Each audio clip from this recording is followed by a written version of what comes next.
key challenges in exporting our product is finding a distributor that actually can take our product into particular markets and then find the opportunities within that market.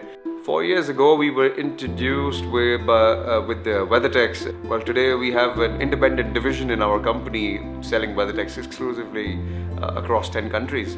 Overseas, we have a business model which we tend to stick to, which is to find a local company that's selling like-minded, similar sorts of building materials. A family-run business, and India is an example of that. We've got a mix of guests today with us. We've got flooring company owners, we've got cladding company owners, and I wanted to show these guys, who've been out there on the forefront selling Weathertex all this while. I wanted to see themselves what really happens out of a factory which looks like a war zone, maybe close to it, and look at the product which it delivers. It's 21st century product. I wanted them to gain the knowledge from the principals, and so far with the factory tour, they are loving it.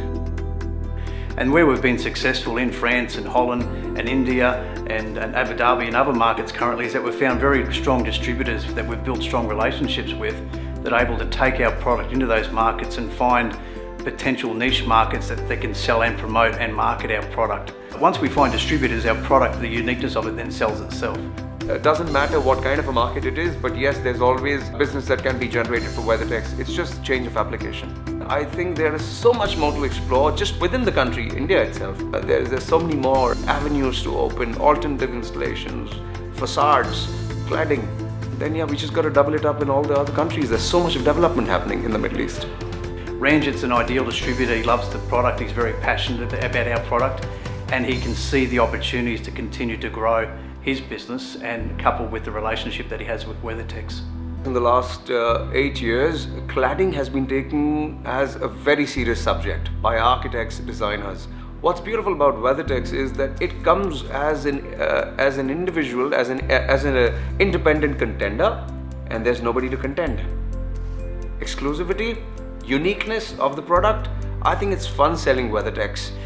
Our plans for exports moving forward, we're cementing ourselves in the French and Holland markets, particularly in France as we've gained Avis Technique certification.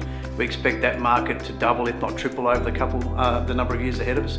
Our India, Abu Dhabi, Iran, Iraq markets are growing significantly in the last couple of years with our natural board product. And one of the probably largest opportunities for us that we haven't entered into is the China market. We've set up a showroom in Shanghai, and we're working with the Export Growth Program with Australia to establish a number of customers, and we're quite excited about the opportunities that we've identified in the short term, and we can see that being quite a large growth area for us over the coming years. How come this product is not there in US? Because it's crazy. Means I do sell a lot of products, but in terms of the number of complaints, it's the least, ease of usage, and the number of USPs, I think it's a great product.